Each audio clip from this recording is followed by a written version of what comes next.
Today we're going over part 2 of the Housing Quality Standards Checklist.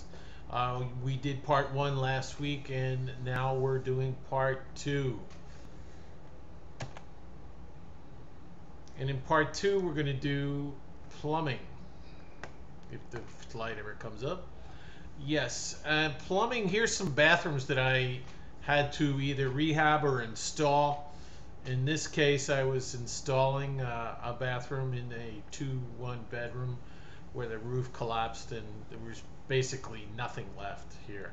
And here I was rehabbing an old home in Miami, and this is a cast iron bathtub that we had to remove and put in just a regular fiberglass bathtub. It would have never passed inspection. It was old. It leaked. It was very, very old. And I had to remove it. So the inspector's going to come in there and see this and say, well, you know, this is a bathtub, but does it drain properly? Does it leak? It doesn't leak, etc. So inspectors are going to look, and here's some examples of some bathrooms. Here's another bathroom we were doing. You notice that we cut out, we saved the bathtub and we cut out the wall so we would put in a more moisture resistant material than was there. You know, mold. If mold builds up, the inspector will not pass you if you have mold because it's so toxic. And again, it has to be sealed up, not leaking. Is the toilet securely fastened with no leaks or gaps or flushes properly? Sometimes you'll have a leak in the toilet. In other words, the seal between the waste pipe and the toilet will break, and it'll be an odor, foul odor, and the methane gas fills up the bathroom. That's dangerous. So they're looking for that. They're looking to see if the toilet flushes correctly, the sink works, it drains properly. And here's an old cast iron sink that I pulled out of a house in the back of my truck. Does it have hot and cold running water? Is proper drainage and leaks? A lot of time you go into a house, you open the vanity on the sink, and it has leak stains and the wood is damaged. That means the sink is leaking, and the inspector will fail you. This bathtub shower, is there hot and cold water? Obviously. Drainage. Showers a little more complicated. You have to set up a drain pan, and they leak a lot of times if you don't install them correctly. So make sure there's no leaks, and that's a common problem. Here's a shower. It looks like it was installed on the side of a house that I think I purchased this property and just left it alone. Used it. And it passed inspection. It was fine. So, you know, the inspectors are going to check everything though. Each bathroom has to be vented either through an exhaust fan or exterior window.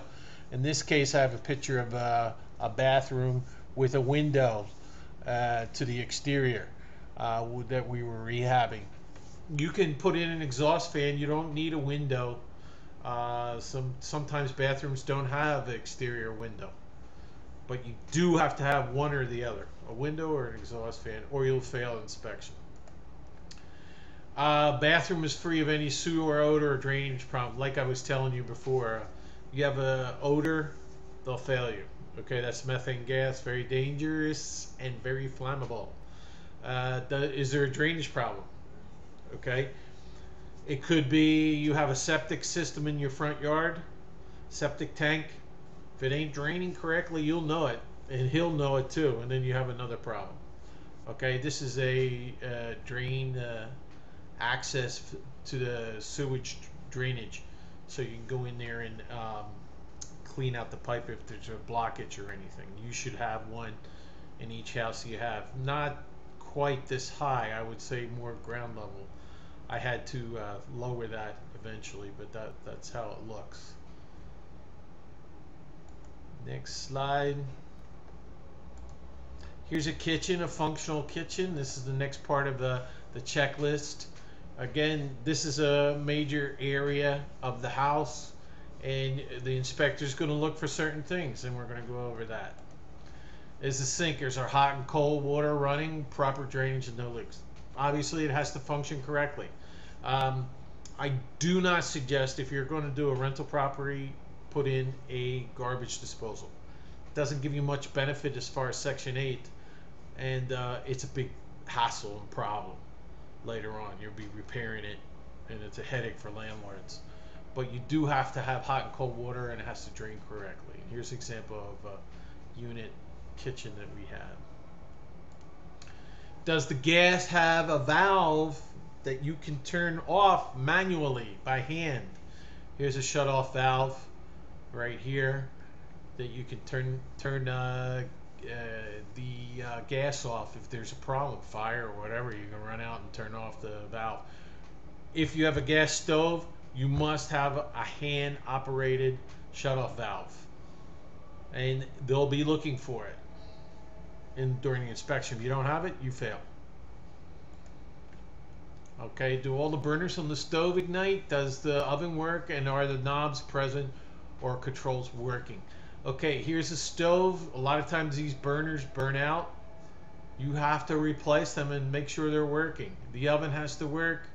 Okay, and big problem I always had as a landlord is melted control knobs. I had to replace the control knobs all the time. You'll fail for that, or he'll give you a chance to replace them before he'll fail you. Does the refrigerator, freezer cool properly? Here's a sub-zero refrigerator in one of our units. If it was working fine, it could be rusty old refrigerator. If it's working, it's cooling, you have no problems. He won't fail you. Is the refrigerator, freezer large enough for the size of the family occupying unit? Obviously, you're going to have problems. If you only sleeps one person, you have a small refrigerator, it's okay, one person. But if you have 5 people in the unit and it's made for one person sleeping there, he's going to flunk you for that. Never mind the refrigerator, but the refrigerator is going to be too small for a number of people that are there. So you got to make sure you have the proper size refrigerator. I know landlords like to, cut costs, and sometimes it gets ridiculous, and the inspector knows that. Do all appliances operate as intended? Any that do not operate correctly should be removed from the premises. And here, none of the appliances worked correctly. Okay, so we had to remove them. And here it is. And I had to buy new appliances.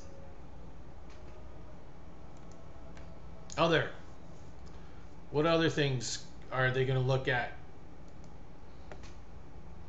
One is the hot water heater working properly. Here's a hot water heater I took out of one of my units.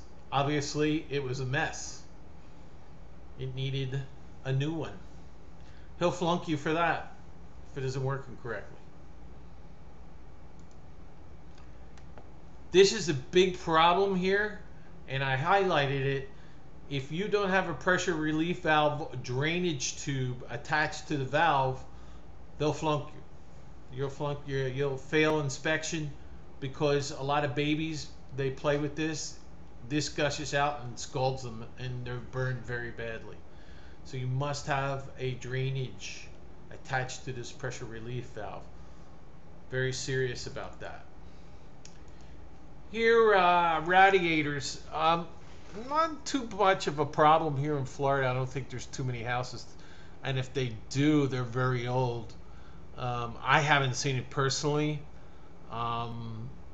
so I don't think you have to worry about it too much. But up north, I remember my grandmother's house had these, so a lot of the older homes may have heat radiation as a form of home heating, and these have to function properly too.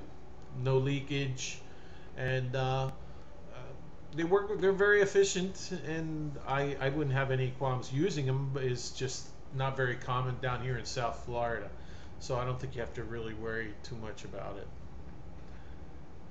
Our next part 3 will be the unit interior.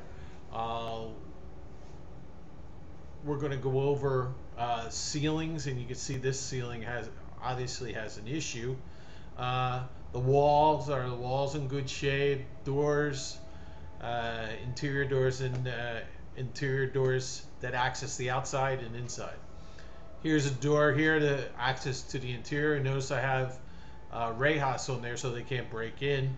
A big problem is breaking and entering here in South Florida. It's nature of the beast. So we protect it. This is called rayos in Spanish. Just iron gate. You have to have a special lock. Here's a special lock. For exit, they're mostly concerned about fires. You should have a thumb or hand manual unlocking mechanism for the door to get out. To get in, no. So therefore, you make sure you have, if you do have an iron bar, you have this mesh so people can't reach in and unlock the door. And I tried to do that in all my houses. But this, if you have a key to exit the property, he'll fail you because you have to have a manual for a fire hazard. And that is the end of part 2. Thank you.